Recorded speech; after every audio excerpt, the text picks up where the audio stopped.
আসসালামু আলাইকুম সুপ্রিয় ভিউয়ার্স, আশা করি সবাই ভালো আছেন।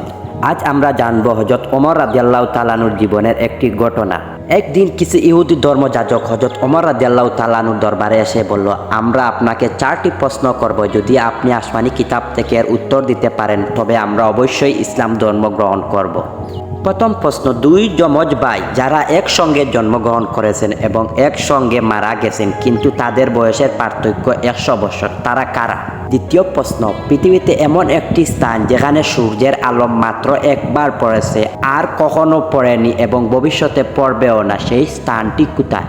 তৃতীয় প্রশ্ন, একটি কবরে যার ভেতরে একটি লাশ আছে কিন্তু কবরটি জীবিত এবং লাশটিও জীবিত, কবরটির লাশকেও নিয়ে ঘুরে বেড়ায়, এটি কোন কবর এবং কোন লাশ?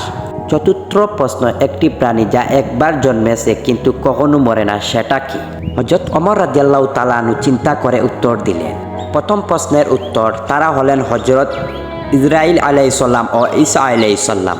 ইসরাইল আলাইহিস সালামের বয়স ছিল 125 বছর আর ঈসা আলাইহিস সালামের বয়স ছিল 33 বছর, কিন্তু আল্লাহ তাদের উভয়কে একই সময় পৃথিবীতে পাঠিয়েছেন এবং একই সময় তাদের মৃত্যু হয়েছিল।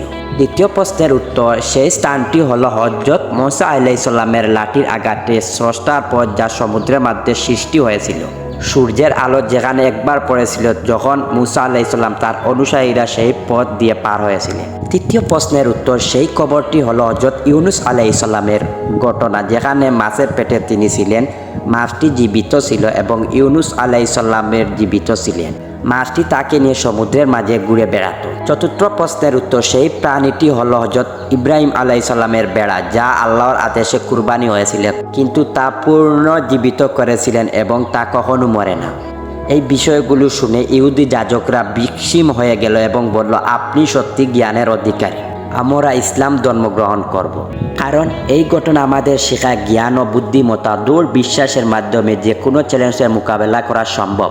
হযরত ওমর রাদিয়াল্লাহু তাআলা আনহুর এই ঘটনা আজও আমাদের জন্য অনুপ্রেরণার উৎস।